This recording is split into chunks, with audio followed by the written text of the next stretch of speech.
우리가 지난주에 살펴본 요한복음 20장 1절부터 10절까지의 내용을 마태, 마가, 누가 복음과 함께 같이 살펴서 정리를 해보면 이 스토리가 이렇게 됩니다. 주님께서 십자가에 달려 돌아가신 지 사흘째 되는 날 새벽에 무덤이 있는 동산을 오르는 사람들이 있었습니다. 우리 요한복음에는 막달라 마리아만 나오지만 다른 복음서들과 같이 보면 거기에는 한 사람이 아니었습니다. 야고보의 어머니 마리아, 그 다음에 살로메, 그 다음에 요한나, 그리고 막달라 마리아와 같은 이러한 여인들이 있었던 것입니다. 4명, 5명, 6명 이 정도 됐을 것입니다. 이 여인들은 주님의 십자가 처형의 현장에 가장 마지막까지 금요일 날 있었던 사람들입니다. 그리고 아리마대 사람 요셉이 주님의 시신을 내려다가 니고데모와 함께 향품을 발라서 자신의 새 무덤에 넣는 것을 보았던 사람들이 바로 이 여인들입니다. 그리고 그때 사도 요한도 같이 있었죠. 이들은 돌아가신 날 시간에 쫓겨서 충분히 예수님 몸에 향품을 바르지 못했던 그 무덤을 찾아가서 나머지 작업을 하고 싶었던 것입니다. 그런데 어른 2-3명이 힘을 써야 옮길 수 있는 그 무덤을 막아두었던 돌이 그 사람들이 도착했을 때 굴러져 있었고 그 안에 주님의 시신은 온데간데 없이 사라져 버렸던 것입니다. 그러자 이 광경을 보았던 막달라 마리아가 즉시 달려가서 베드로와 요한에게 이 사실을 알렸습니다. 그때 무덤에 남아있던 다른 여인들은 돌을 굴려낸 천사가 돌 위에 앉아 있는 것을 보았고 다시 무덤 안에 들어가서 무덤 우편에 앉아 있는 천사도 이 여인들이 보았다라고 다른 성경에는 나오고 있습니다. 이 여인들은 그때 그 속에서 천사들로부터 예수님께서 부활하셨다 하는 소식을 전해 듣게 되고 이 소식을 알리라라는 명령을 이들이 받게 됩니다. 그래서 이 여인들도 제자들에게 주님 부활의 소식을 전하기 위해서 이 여인들은 함께 그 무덤을 떠난 것으로 우리는 생각할 수 있습니다. 이 여인들이 떠난 후에 막달라 마리아에게서 소식을 들은 요한과 베드로가 이 막달라 마리아와 함께 그 무덤에 도착을 했습니다. 요한과 베드로가 달려와서 그 현장에서 우리가 지난주에 말씀을 보았던 것처럼 주님 머리에 둘렸던 또 몸에 둘렸던 세마포를 제외하고는 아무것도 그들은 발견하지 못했습니다. 그들은 주님 부활에 대해 기록한 구약의 말씀도 기억하지 못했고 주님 생전에 내가 부활할 것이라 몇 번 말씀하셨지만 그 말씀을 이 사람들은 생각을 해내지 못했던 것입니다. 그리고는 2 제자가 둘러보고 아무것도 없으니까 이상하다 하고 그러고 나서 우리가 오늘 보았던 이 10절 말씀에 보는 것처럼 그 2 제자가 자기들 집으로 돌아가 버렸다 하는 것입니다. 이것이 우리가 지난주에 보았던 20장 1절부터 10절까지의 내용이 됩니다. 이어지는 오늘의 본문에서 우리는 최초의 예수 부활을 목격했던 증인을 만나게 되는 것입니다. 예수님께서 다시 살아계신 모습을 가장 먼저 누구에게 보이셨는가? 막달라 마리아였다는 그러한 사실입니다. 주님께서 마리아에게 부활하신 모습을 가장 먼저 볼 수 있게 하신 이유가 무엇일까?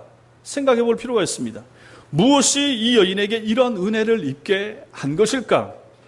이러한 마리아의 모습을 보면서 여러분과 제가 도전받아야 될 것은 무엇인가? 이 부분에 대해서 이 시간 생각해 보도록 하겠습니다. 먼저 집으로 돌아간 제자들입니다. 10절 말씀에 이에 2 제자가 자기들의 집으로 돌아가니라 이렇게 말씀합니다. 여러분, 예수님께서 다시 살아나신 모습을 여러분 같으면 누구에게 가장 먼저 보여주셨어야 한다라고 생각하십니까? 여러분들이 만약 예수님이시라면 누구에게 가장 먼저 나타나시겠습니까? 당연히 우리들이 생각하기에는 사도들에게 보여주는 것이 너무나도 당연하고 지극히 마땅하다 이렇게 생각할 수 있을 것입니다. 그들은 이미 복음을 들었던 수많은 군중들에게 있어서 예수님의 제자들로 인정을 받았고 또 그 일에 그러한 모임의 우두머리인 사람이었으며 또 주님과 가장 가까이서 그분의 사역을 도왔던 사람들입니다. 이 사도들에 의해서 주님의 부활의 소식이 전파된다. 그러면 막달라 마리아에게 전했던 것처럼 다른 사람들이 쉽게 의심하거나 믿지 않는 일들은 없었을 것입니다. 그렇죠. 사도들이 예수님 만났다. 예수님 부활하셨습니다. 라고 전하면 그랬을 것이다. 권위 있는 사도들이 전하는 사실을 사람들은 더 잘 믿었을 것입니다. 이 여인 막달라 마리아가 전하는 것보다 당연히 그렇겠죠. 그럼에도 불구하고 우리 주님께서는 당신 부활의 그 영광스러운 모습을 이러한 사도들이나 아니면 자기 육신의 혈육들, 자기 동생들이나 이런 사람들이 아닌 이 우리가 보기에 보잘것없어 보이는 이 여인에게 가장 먼저 나타나 보이셨다라는 것입니다. 그리고 또 주님이 나타나신 이 시간의 이 절묘함, 이것도 우리가 좀 생각할 필요가 있습니다. 조금 전까지만 해도 이 자리에 누가 있었습니까? 베드로와 요한이 거기 있었습니다. 그런데 주님이 나타나신 시점은 그들이 돌아간 다음에, 그리고 여인 막달라 마리아가 혼자 무덤 밖에서 울고 있을 때 주님이 나타나셨다는 것입니다. 이제 이 이 베드로와 요한은 어떻게 됩니까? 부활하신 주님의 부활하신 소식을 자기들도 갔다 왔는데, 자기들로 돌아온 다음에 예수님이 나타나셔서 막달라 마리아에게 말씀하시고, 막달라 마리아가 자기들에게 와서 그 얘기를 해서 전해 듣게 되는 그런 위치에 이들이 있게 됐다라는 사실입니다. 여러분, 이러한 동일한 위치에 여러분 자신을 한번 세워보시기 바랍니다. 여러분들은 어떻게 반응하셨을 것 같습니까? 여러분들이 만약에 베드로와 요한이었다 하면 여러분들은 어떻게 반응하셨겠습니까? 그 무덤 앞에서 주님의 시신이 없어졌다, 우리 스승님의 시체가 사라졌다, 그러한 소식을 듣고 달려와서는 안에 들어가서 둘러봤죠. 주님 몸을 쌌던 그 세마포들만 남아 있습니다. 그것을 확인하고 지금 이 제자들은 그걸 둘러보니까 아무것도 없다, 그리고 이상하게 여기면서 이 사람들이 돌아갔습니다.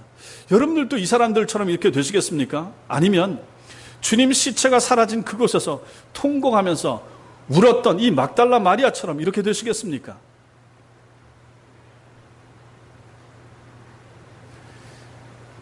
(3년을) 모셨던 스승님의 시체가 사라졌는데도 그것을 이처럼 빨리 떠나서 자기 집으로 휑하니 돌아가 버린 이 제자들을 우리가 좀 생각할 필요가 있습니다.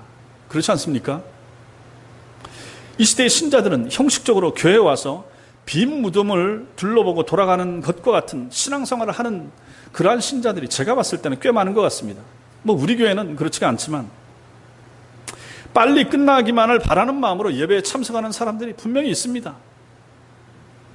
축도 후에 이어질 식사 시간이나 다른 모임에 이미 마음이 가 있는 그런 신자들이 있다라는 말입니다. 다른 주일 모임이나 다음 달에 있을 행사 준비하고자 하는 마음을 가지고 분주하게 거기에 마음이 가 있는 사람들이 있을 수 있습니다. 혹은 제가 만나본 사람들 가운데서는 교회를 통해서 무슨 유익을 얻을까 바라는 마음으로 교회를 찾아서 자기 사업, 명함, 그걸 돌리고 싶은 마음이 있어서 왔노라, 그렇게 말하는 사람도 만나본 적이 있습니다. 혹은 어떤 분들은 식사 한 끼와 돈 몇 푼을 얻으러 왔노라라고 대놓고 말하는 사람들도 있었습니다. 서울에 있을 때. 그래서 맨 뒤에 와서 인사를 하고 했더니 목사님이 매주 올 때마다 돈 한 5,000원씩 주고 그 교회에서 제공하는 식사 주니까 그거 얻어서 드시기 위해서 오셨노라, 분명히 이렇게 얘기하시고, 그래서 그 목사님한테 돈 받고 식사하고 그렇게 돌아가시는 모습도 봤습니다. 그런 분들은 그것을 위해서 예배에 참석하시는 것이죠. 이것도 저것도 아닌 아무런 기도도 없이 습관적으로 출근 도장 찍듯이 교회에 왔다가 돌아가는 사람들도 저는 많이 봤습니다. 특별히 큰 교회 같은데 맨 뒤에 늦게 오시고 2층에 자리 잡으시고, 그래서 앉아서 졸다가 주보만 뒤적뒤적 하다가 축도 끝나기 무섭게, 혹은 축도 중에 돌아가 버리는 자기 집으로 가버리는, 차 빼기 힘들다고 먼저 일어나서 나가버리는 그러한 신자들이 이 시대에 얼마나 많은가 하는 것입니다. 그들에게 있어서 예배는 무슨 의미가 있겠습니까? 시편 42편의 기자는 이렇게 말합니다. 사슴이 시냇물을 찾기에 갈급함같이 내 영혼이 주를 찾기에 갈급하니이다, 이렇게 고백했습니다. 이것은 예배자의 마음이어야만 합니다. 여러분과 저에게 이런 마음이 필요합니다. 신자인 여러분과 저, 예배자인 여러분과 저가 교회를 올 때 이러한 마음을 가지고, 목말라 하는 사슴이 시냇물이 얼마나 갈급하겠습니까? 여러분들이 정말 그 마음을 가지고 교회에 오시면 정말로 좋겠다 하는 마음이 제게 있습니다. 그러한 마음 가지고 예배에 대한 기대, 말씀에 대한 기대, 기도에 대한 기대, 찬송에 대한 감격을 가지고 예배에 올 수 있으면 얼마나 좋을까? 우리 성도들이 다 그렇게 되면 얼마나 좋을까? 예배 늦지 않고 일찍 15분 전에 20분 전에 일찍 오셔서 옆 사람과 다른 얘기나 인사나 잡담하지 말고 말씀 펴놓고 본문을 읽고 그 말씀에 의지해서 기도하고 자신의 영혼을 위해서 기도하고 성도들의 영혼을 위해서 기도하고 교회를 위해서 기도하고 나라와 민족을 위해서 기도하고 이런 성도들이 되면 얼마나 좋을까? 그러한 성도들을 하나님께서 얼마나 기뻐하실까? 그들에게 하나님께서 예비하신 그러한 은혜를 얼마나 풍성하게 부어주실까? 이런 생각을 해보는 것입니다. 여러분들에게 또 저에게 그런 마음이 필요합니다. 오늘 여기 본문에 나타났던 제자들은 저들이 비록 그분의 제자들이긴 했지만 저들에게는 그들은 이러한 갈망이 없었다 하는 것입니다. 그러한 제자들이 할 수 있는 거라고 뭡니까? 빈 무덤 확인하고 주님 안 계시니까 시체 없어졌으니 그냥 집으로 돌아가는 것밖에는 다른 것이 없었다 하는 것입니다. 여러분 자신을 한번 세워보십시오. 그 자리에 지금 여러분들은 어떤 마음으로 지금 여기 앉아 계십니까? 무엇을 기대하며 앉아 계십니까? 앞으로도 마찬가지입니다. 저와 같이 5년, 10년 신앙생활 하시는 여러분과 저 다 마찬가지입니다. 어떠한 마음으로 매주 예배에 참석할 것인가? 늘 새로워야 됩니다. 늘 정결해야 됩니다. 늘 갈급하셔야 됩니다. 늘 새 마음을 가지고 예배에 참석하시고 말씀을 사모하시고 하나님의 은혜를 갈급하게 여기는 마음을 가지고 교회에 오셔야 은혜를 받을 수 있습니다. 정말 준비된 마음 가지고 와도 은혜 받지 못하고 돌아가는 때가 많은데 그런 준비마저도 없다 그러면 어떻게 되겠습니까? 두 번째로 우리는 여기서 말씀을 기억하지 못하는 마리아를 봅니다. 마리아의 주님을 향한 마음은 남달랐습니다. 누가복음 8장 2절에 보시면 저 갈릴리 호수 서편 막달라 지방에 살던 그녀가 그러면 막달라 마리아 지방은 저 갈릴리 쪽입니다. 자주 말씀드리지만은 유대 나라는 3등분 할 수 있습니다. 갈릴리, 사마리아, 유대입니다. 이거 외에 다른 거 없습니다. 우리나라처럼 지방이 뭐 복잡하고 이러지 않습니다. 갈릴리, 사마리아, 유대입니다. 갈릴리 지방에 예수님 고향도 그쪽입니다. 태어나신 것은 아래쪽에 와서 호적하러 내려왔다가 여기서 태어나셨지만 고향이 거기십니다. 그러면 이 막달라 마리아도 고향이 그쪽입니다. 그 갈릴리 호수 서편 막달라 지방에 살던 그녀가 7 귀신이 들렸었는데 주님이 고쳐주셨다 기록하고 있습니다. 그 후로 막달라 마리아는 다른 여인들과 함께 자신이 가진 자기 재물로 자기 재산으로 주님을 섬기는 일에 지금까지 따라다니면서 애를 썼던 것 같습니다. 예수님 제자들은 남자들이니까 주님과 같이 먹고 마시고 자고 하면서 따라왔지만 여자들은 그러기 어려웠을 거 아닙니까? 그러니까 때때로 주님이 계시는 곳에 자기 물질을 가지고 먼 곳까지 내려와서 주님 도와주고 필요한 거 사서 쓰시라고 대주고 하는 여인들이 주님 시대에 있었다라고 우리는 본다라는 얘기입니다. 그 중에 한 사람이 막달라 마리아인 것입니다. 자기가 7 귀신, 강력한 귀신, 그 7 귀신에 들렸다가 주님이 고쳐줬으니 얼마나 감사하겠습니까? 우리 중에도 은혜 받은 사람들이 그러한 결정적인 때 하나님의 도움을 받아서 고침받은 사람이 열심 내고 충성하고 하지 않습니까? 막달라 마리아도 그러한 여인들 같은 우리 시대 같으면 그러한 뜨거운 큰 은혜를 체험한 권사님들 중에 한 분 같은 그러한 역할을 이 막달라 마리아가 했다라는 것입니다. 그녀는 주님이 십자가에 죽으실 때 최후까지 끝까지 곁에 남아 있었습니다. 장사 지낼 때도 그리고 부활의 새벽에도 제일 먼저 무덤에 올 만큼 주님을 그렇게 사모하고 주님을 생각했던 여인, 그 사람이 바로 막달라 마리아입니다. 이러한 여인들이 필요합니다. 성도들은 실제로 전부 다 이렇게 되셔야 됩니다. 그런데 문제는 그녀가 주님께서 하셨던 말씀을 거의 기억하지 못하고 있다라는 사실입니다. 이것은 제자들도 마찬가지였습니다. 이미 보았지만 9절에서 말한 대로 제자들은 구약 성경에 기록된 주님의 부활에 대한 말씀을 전혀 기억하지 못했습니다. 지난 시간에 우리 9절 봤지 않습니까? 물론 나중에 사도 바울은 비시디아 안디옥에 가서 복음을 전할 때 주님의 부활에 대해서 구약의 증거로 시편 16편 10절 말씀을 인용하고 있지만 이것은 성령 강림 후의 일입니다. 성령의 은혜를 받고 나니까 구약 말씀이 생각나는 것입니다. 성령 받기 전에 구약을 읽고 듣고 외웠는데도 막상 그 현장에서는 전혀 생각이 안 나더라 하는 것입니다. 마리아도 예외는 아니었습니다. 그녀는 자기가 제물로 예수님을 섬기고 예수님 따라다니면서 예수님의 설교를 얼마나 많이 듣고 배웠겠습니까? 누구보다도 잘 듣고 배웠겠죠. 구약의 예언은 놔두고라도 그녀는 주님이 생전에 하신 말씀조차 지금 이 현장에서 무덤 앞에서 기억을 못하고 있는 것입니다. 주님께서 비참하게 십자가에 죽으신 요 며칠 사이에 일어난 일로 인해서 그녀가 받은 충격이 굉장히 컸을 거죠. 물론 이것 때문에 충격이 너무 크면 생각이 안 날 수도 있죠.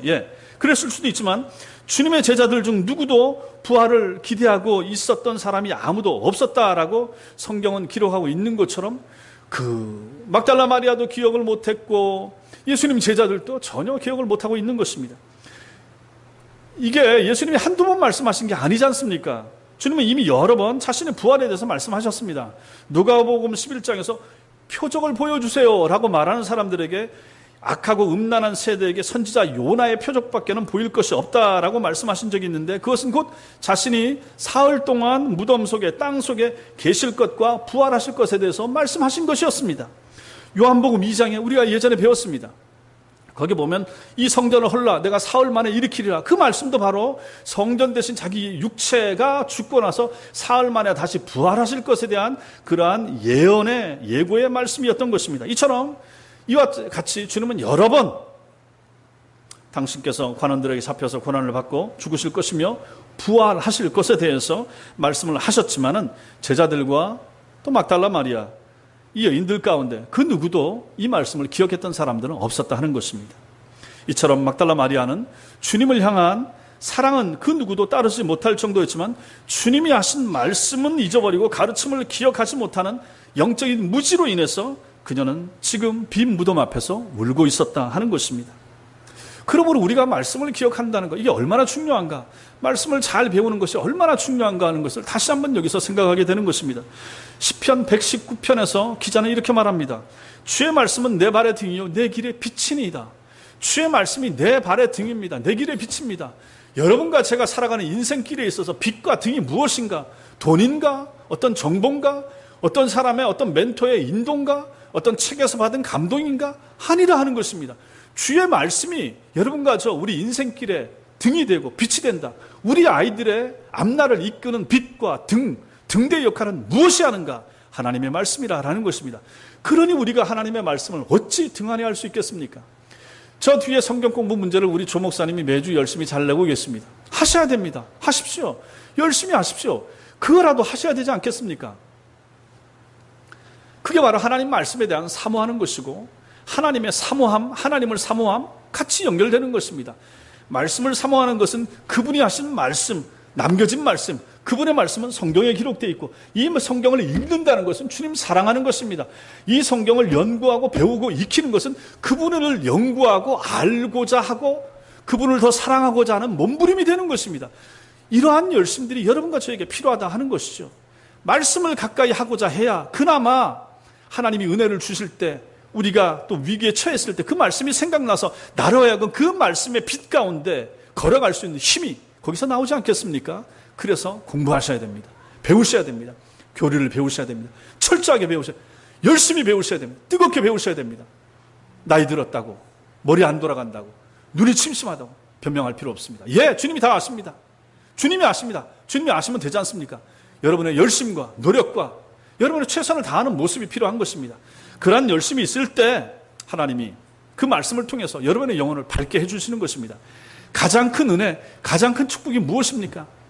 말씀이 깨달아지는 것입니다. 말씀이 내 가슴을 땅 하고 때릴 때입니다. 어느 날 말씀을 들을 때, 저도 마찬가지고 여러분도 마찬가지고, 가장 큰 은혜는 무슨 기도했을 때 은혜 응답이 돼, 예, 그때도 좋습니다. 가장 큰 은혜는 말씀 듣다가 기도하다가 말씀이 생각나고 말씀이 깨달아지고 믿어지고 아멘 하게 되고 말씀이 내 가슴에 찌리리 하고 움직일 때, 그때가 실상한 가장 큰 은총의 시간이 아니겠습니까? 뭐 환경은 크게 변한 게 없고 여전히 쫄로 쪼들리는 것은 마찬가지지만, 오늘 예배를 갔더니 오늘 말씀 듣는 가운데 이 내가 읽었던 말씀인데 이 말씀의 뜻이 이거였구나, 아, 주님의 뜻이 여기에 있었구나 라고 깨달으실 때 실제로 성도는 살맛을 느끼게 되는 거 아니겠습니까? 이러한 은혜가 여러분과 저에게 필요하다 하는 것입니다. 말씀을 사모하시는 여러분과 제가 되시기 바랍니다. 세 번째로 우리가 이 말씀에서 생각할 수 있는 것은 무덤 앞에서 통곡하는 마리아를 좀 볼 필요가 있습니다. 예수님께서 마리아에게 자기 자신을 나타내 보이셨던 그 시간, 타이밍이 언젠가, 그것은 바로 이 여인이 마리아가 통곡하고 난 후라라는 사실입니다.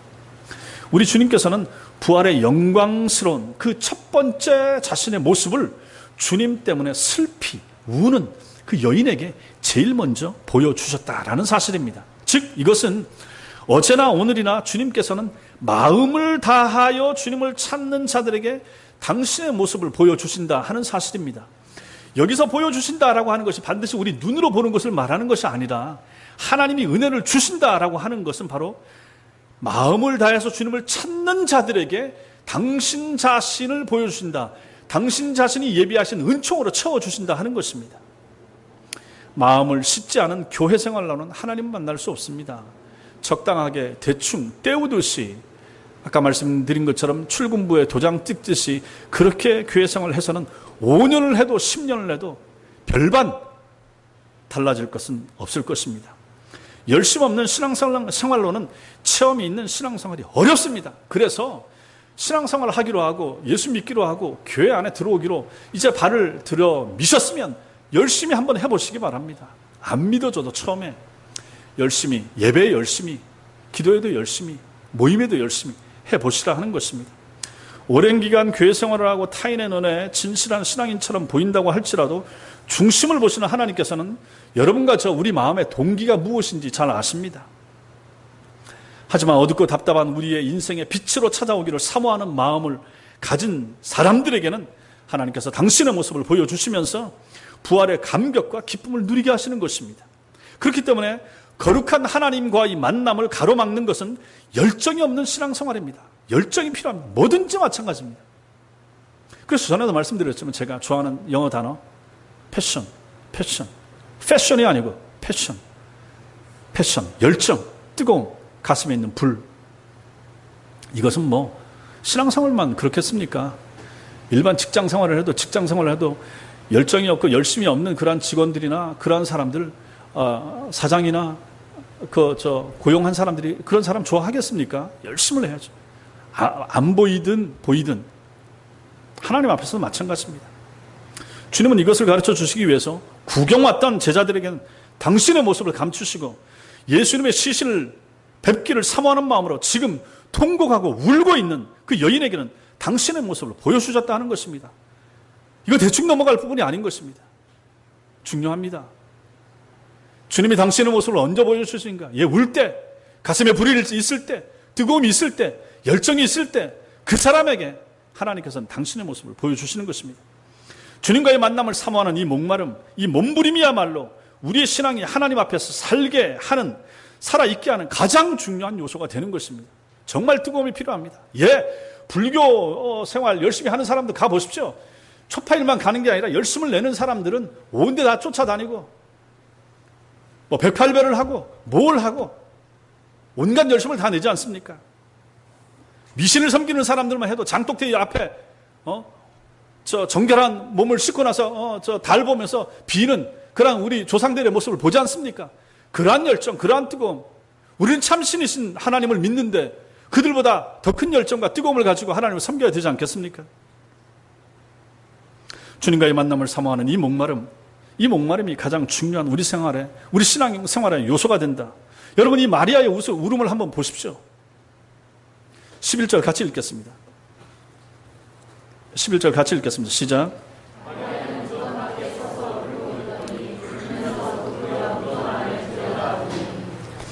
13절에 오시면 천사들이 이르되 여자여 어찌하여 우느냐. 15절에 예수께서 이르시되 여자여 어찌하여 울며 누구를 찾느냐. 이렇게 말씀하고 있습니다. 11절에서 시작된 막달라 마리아의 울음이 13절을 지나고 15절에 이르기까지 현재형 동사를 사용해서 계속되고 있는 것입니다. 주님과 대화를 나눈 이 순간까지도 지금 마리아는 계속 울고 있다 하는 것입니다. 여기 슬피 울다라고 하는 이 단어가 이 원어의 의미가 단순히 흐느껴 우는 것이 아니라 대성통곡하면서 모든 사람들이 들을 수 있도록 엉엉 우는 것입니다. 여러분, 장례집에 상가집에 갔을 때 며느리 말고 딸들이 우는 그 울음, 큰딸이 우는 울음, 펑펑 우는 울음, 효자가 우는 울음, 그건 말릴 수가 없는 것입니다. 끝까지 따라가면서 그렇게 울던 울음, 그것처럼 지금 막달라 마리아가 울고 있다 하는 것입니다.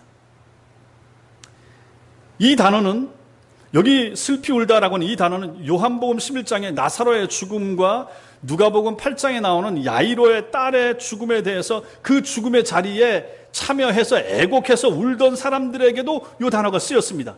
장례식장 자리 같은 데서 그렇게 펑펑펑펑 정말로 목 놓아 울르는 사람들이 그런 울음과 같은 울음소리로 막달라 마리아가 무덤 밖에서 지금 울고 있다라는 사실입니다. 무덤에 올 때는 어땠습니까? 사람들에게 들킬까봐 조심해왔죠. 그런데 지금 예수님의 시체가 사라졌습니다. 어디 간지 모릅니다. 이 상황에선 누가 보든지 말든지 잡아가든지 말든지 상관없다. 예수님 시체가 없어졌는데 뭐가 더 이상 걸릴 게 있겠습니까?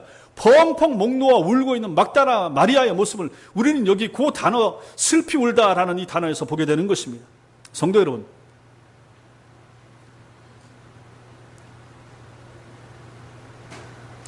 여러분들의 교회에서의 눈물이 언제입니까? 여러분들 언제 울어보셨습니까? 마지막 눈물이 언제입니까? 특별히 교회에서 신앙생활 오래 하신 분들은 언제 울어보셨습니까? 예전에 은혜 받았을 때, 뜨거웠을 때, 처녀 때 그렇게 말씀하지 마시고. 여러분들의 눈물은 언제입니까? 여러분들 찬양을 부르다가 지은 죄가 생각나고 그 죄를 용서하시는 하나님의 사랑이 생각나서 울어보신 적이 있으십니까? 머리 숙여 기도하다가 주님의 만져주심이 느껴져서 그것 때문에 울어보신 그러한 기도 해보신 적이 있으십니까? 말씀을 듣다가 그 말씀이 가슴에 비수처럼 꽂혀서 주체할 수 없는 그러한 눈물을 쏟아보신 적이 있으십니까? 그래야 됩니다.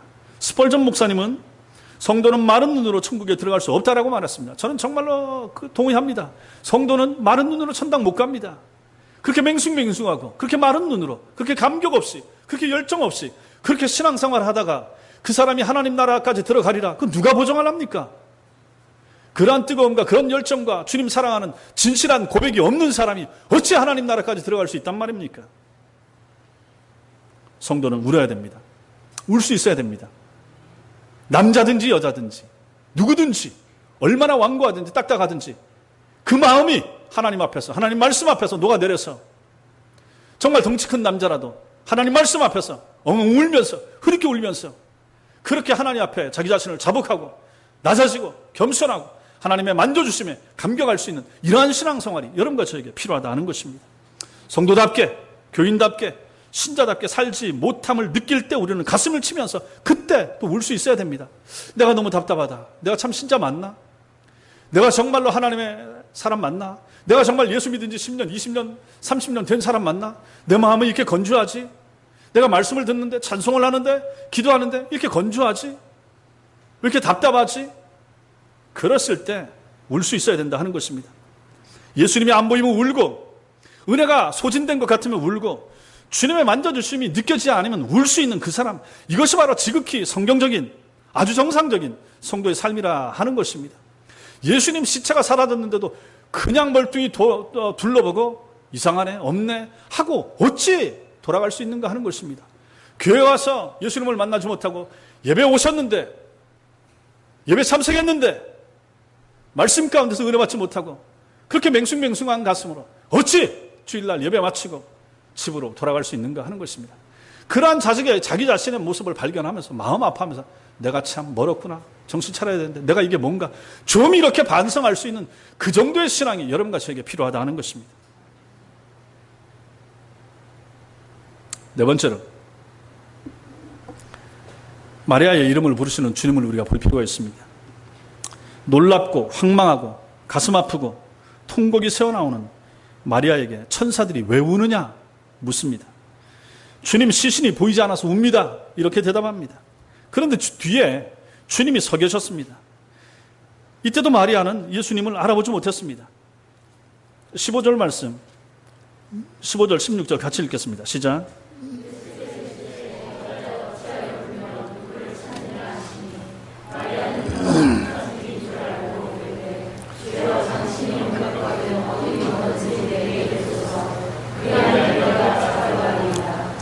예수께서 마리아에 하시거늘 마리아야 돌이켜 히브리 말로 라보니 하니 이는 선생님이라 하는 말이라.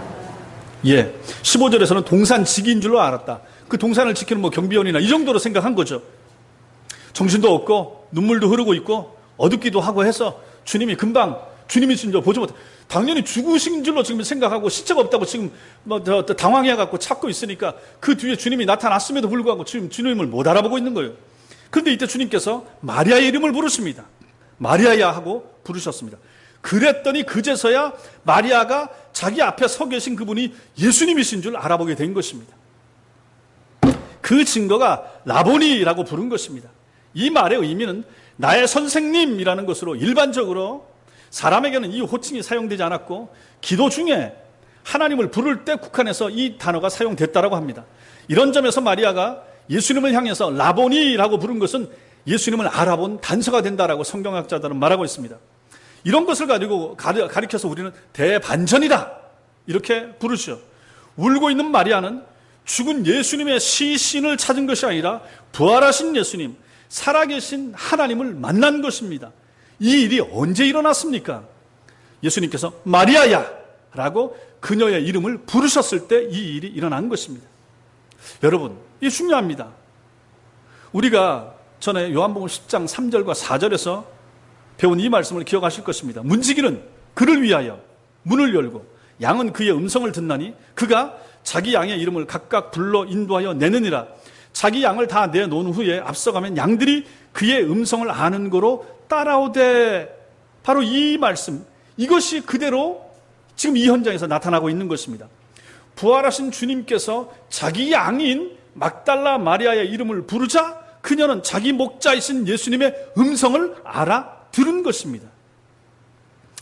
창세기 15장에서 하나님께서 전쟁을 치르고 나서 두려움에 사로잡혀 있던 아브라함에게 나타나셔서 그리고 그의 이름을 부르십니다. 아브라함아, 두려워하지 말라. 나는 내 방패요 너의 지극히 큰 상급이라. 이렇게 말씀했습니다.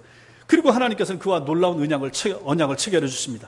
그의 이름을 부르면서, 아브라함의 이름을 부르면서 나타났죠.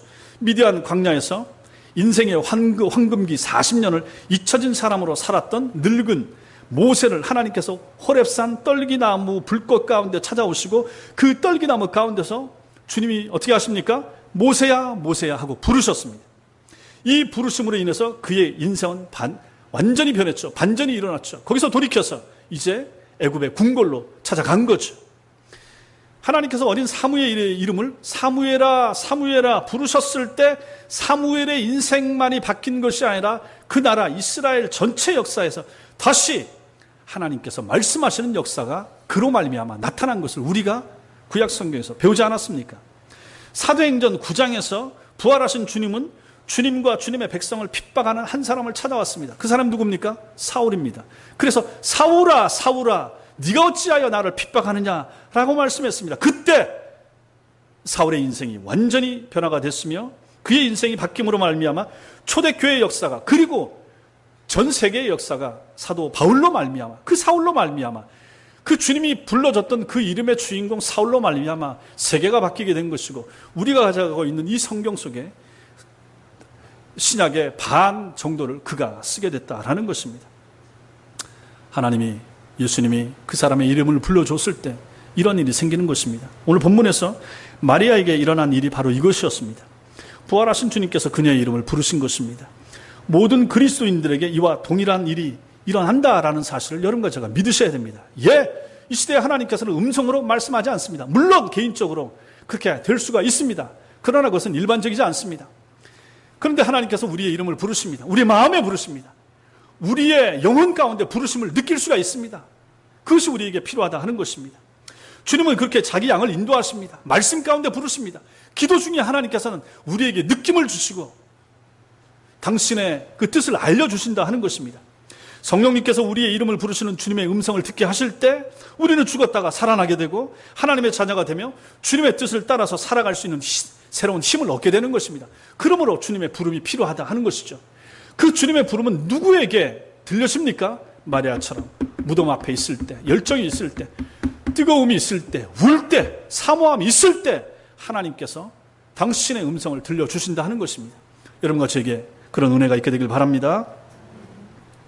마지막으로는 주님을 만난 막달라 마리아를 봅니다. 마리아의 깊은 고통과 자포자기의 절망은 이제 부활하신 주님을 만남으로 희망으로 바뀌게 됐습니다. 그녀는 주님이 명령하신 대로 제자들에게로 달려갔습니다. 그리고 힘차게 말합니다. 18절 말씀 같이 읽겠습니다. 시작. 막달라 마리아가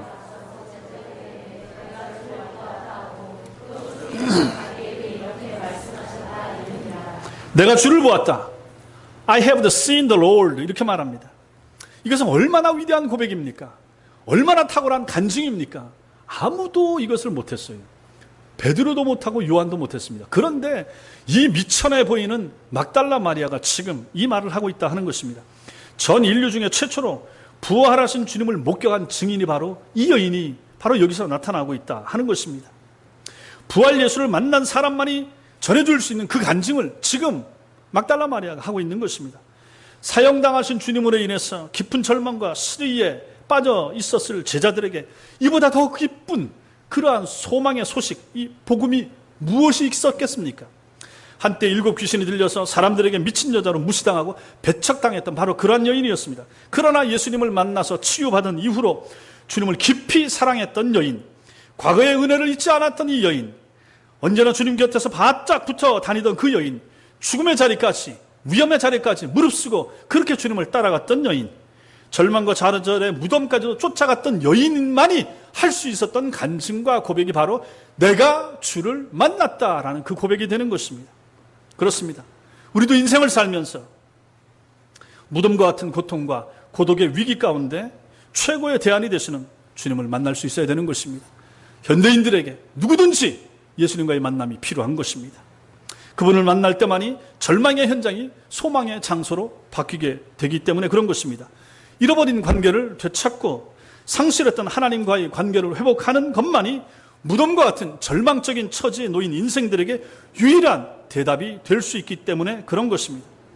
그리고 예수를 제대로 만난 사람들은 이렇게 증인의 삶을 살 수밖에 없는 것입니다. 예수를 만나서 예수를 체험해서 가슴이 뜨거운데 어찌 입을 닫아놓고 있겠습니까?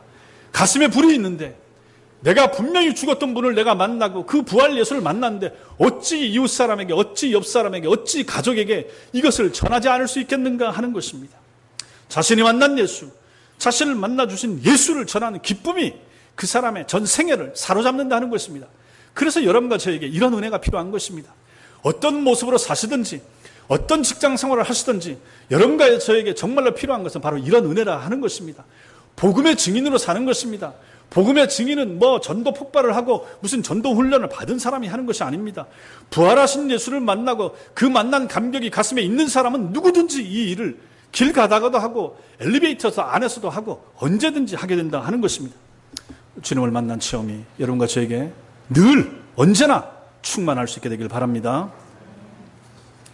사랑하는 성도 여러분, 주님께서 그 시신을 찾던 마리아에게 살아계신 예수 그리스도를 보여주셨다 그러면 부활하신 주님 그리고 재림하실 주님을 찾고 기다리는 우리에게는 얼마나 더 큰 축복을 주실까 한번 상상해 보시기 바랍니다. 사라진 시신 때문에 목 놓아 우는 여인에게 어찌하여 우느냐라고 위로하시던 주님께서 우리가 주님과 주님 교회 때문에 목 놓아 울 때 내 딸아 내 아들아 어찌하여 우느냐라고 위로해 주실 그 주님을 한번 상상해 보시기 바랍니다.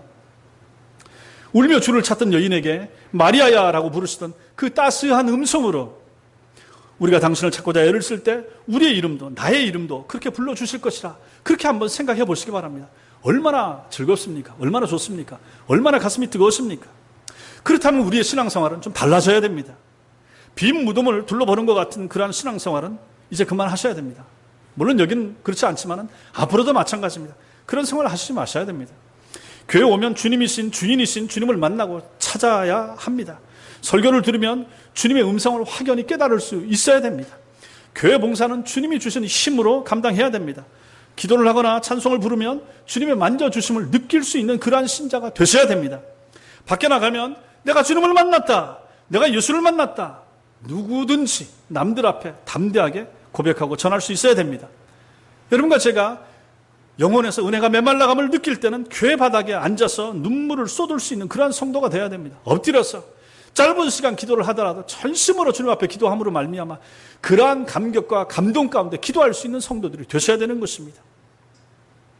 가슴에 불이 있는 성도, 눈에 눈물이 있는 성도, 입술에 증거가 있는 성도, 이런 은총이 여러분과 저에게, 우리 교인들에게 언제까지나 충만하시기를 주님의 이름으로 축원합니다. 기도하겠습니다.